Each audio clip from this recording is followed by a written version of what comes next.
In this era of belt-tightening, it's kind of refreshing to take a look at people whose happiest pastime is to give money away. Such a man is 77-year-old Eli Broad, a self-made billionaire, art collector, and for the past 10 years, one of the most consistently generous philanthropists in America, supporting education reform, medical research, and the arts, who also wants to transform that sprawling monster of a city, Los Angeles, into a cultural capital. Eli Broad thinks big, but his critics say he can act very small, that he may give billions away, but he tries to micromanage almost every dollar he gives. Eli Broad doesn't really care what they say. All he wants to do is die poor. Well, relatively poor. The story will continue in a moment.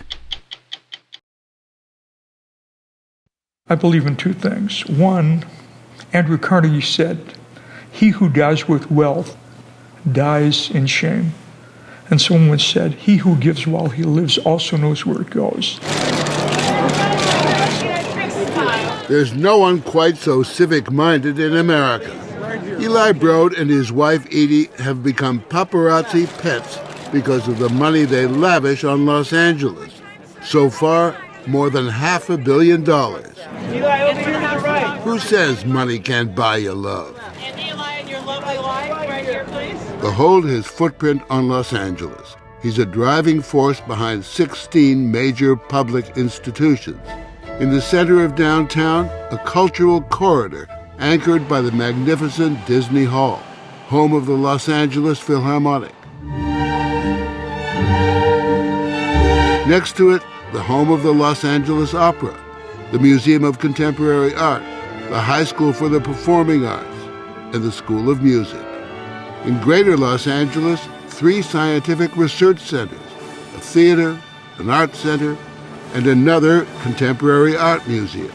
He puts his name on almost all of them. You've said that your sense of being a wealthy man actually increased the more you gave money away. I think it's true. I don't feel I'm here to just maintain a status quo. I'm here to make things better or different.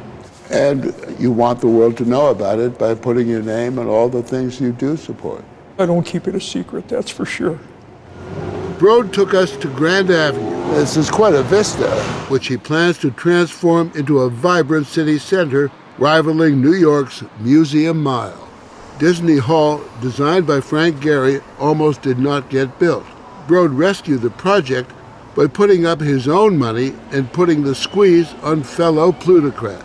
It's really become the symbol of our city. And then there's his own museum, the Broad. This is a rendering. It's still a parking lot, but it will eventually hold his $1.6 billion art collection. How much is this going to cost? Something approaching $1 billion? More. More? More. We were interrupted by an Angelino driving by. Eli, buy the Dodgers! Buy the Dodgers! Eli, buy the Dodgers. You could be the George Steinbrenner of Los Angeles. No. I've got enough on my plate. Broad runs his philanthropic foundation like a for-profit business, not a charity. Charity, he says, is just writing checks. He practices what he calls venture philanthropy. We don't give it away, we invest it, and we want a return.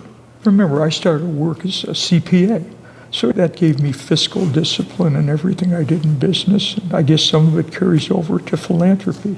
Eli Broad says, I want results, and if you're not going to show me results, I'm not going to give you the money. And incidentally, after 1 year, if you don't show me results, I'm going to stop funding you. New York Mayor Michael Bloomberg, no mean philanthropist himself, admires Broad's uncuddly approach and the $32 million he's given to New York schools. Eli Broad sets the standard. I think it's really being a role model for others. And they look at Eli, and because of him, they get the ideas, I'm going to be innovative and be philanthropic and do some other things. The leverage of Eli Broad is really quite amazing. Amazing to the extent of almost $500 million he's poured into improving public education. He spends even more on medical research. 8 years ago, he teamed up with Harvard and MIT to create, you guessed it, the Broad Institute in Cambridge, Massachusetts. The Broad is the world's leading genomic medicine institute. All discoveries are free, available to anyone. Let me be rude and ask, how much have you put into this institute? $600 million total. Broad grew up in Detroit, the only child of immigrant shopkeepers. At 21, he married Edie Lawson. We borrowed $25,000 from our parents. And that $25,000 led ultimately to a lot of money.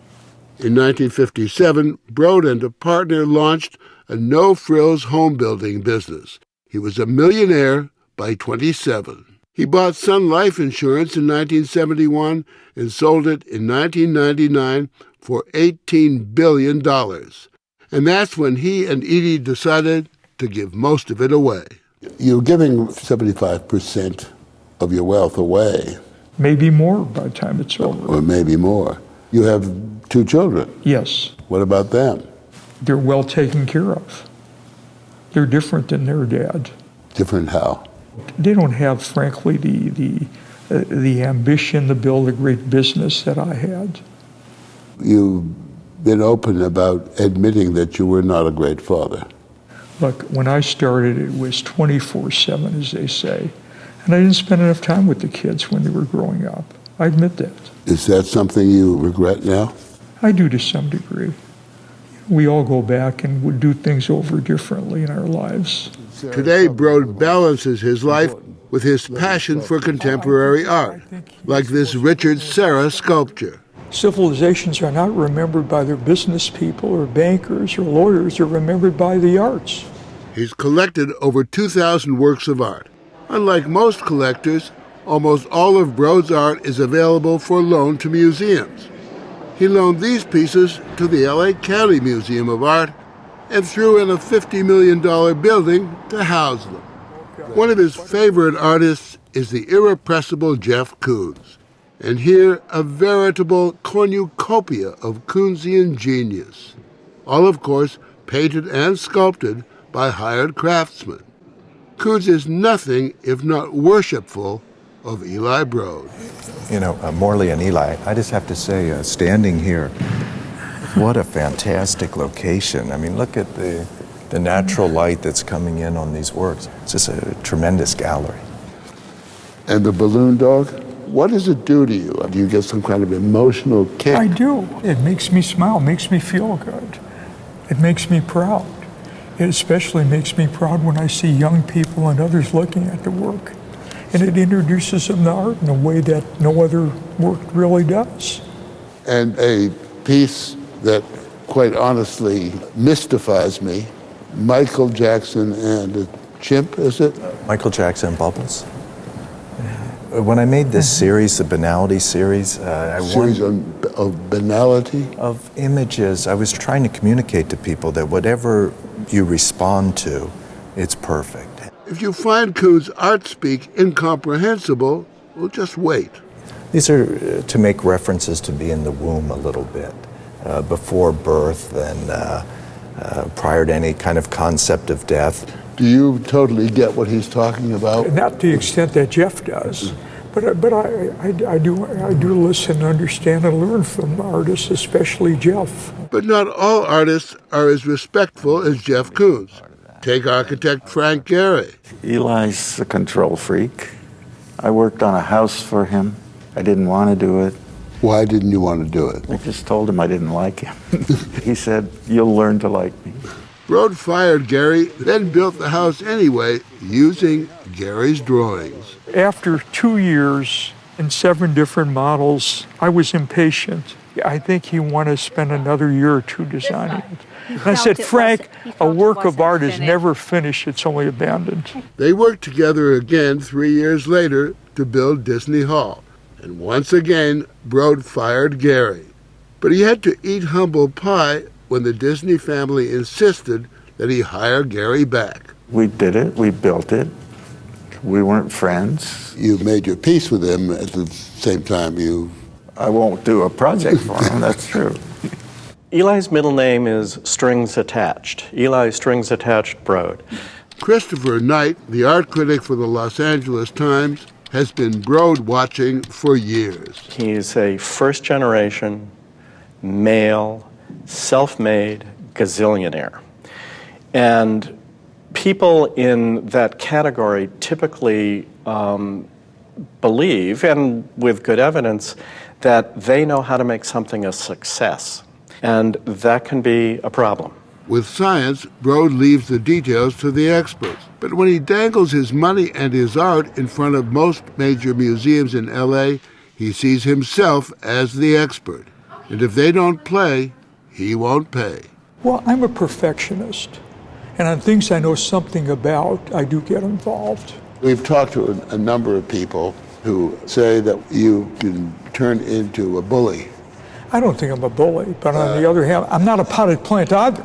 No, I'm sure you're not a potted plant, but these people who say some pretty unkind things about you will not talk publicly.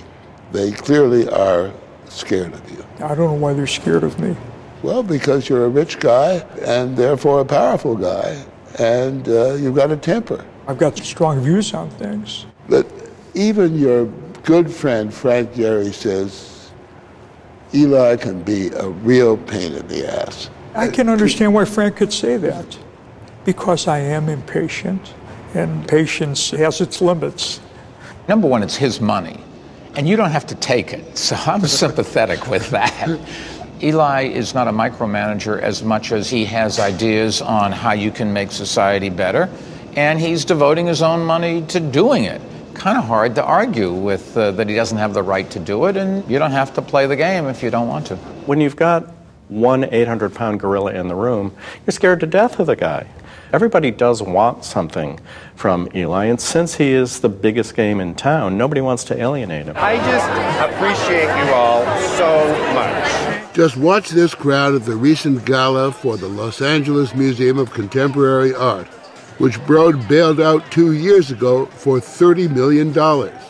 It was a scrum of culture vultures, fashion victims, and art victims, dealers and collectors, a night when skinniness was next only to godliness, when philanthropy and social climbing, self-aggrandizement and greed dissolved into one gigantic air kiss, all under the benevolent eye of that feared and admired dictator, Eli Broad. Beyond the altruistic part of it, ego plays a part in this? Oh, absolutely. A desire to be loved? A desire to be respected. I'm not doing these things to become the most popular person in the city. I want to be the most respected person. We left him on the roof of his art foundation, this fully contented man, this master of all he surveys. What's this at the very end here? I know what this is. What is it? It's Bigfoot. It is Bigfoot. And who is the biggest foot in Los Angeles right now? I don't know. I don't think so.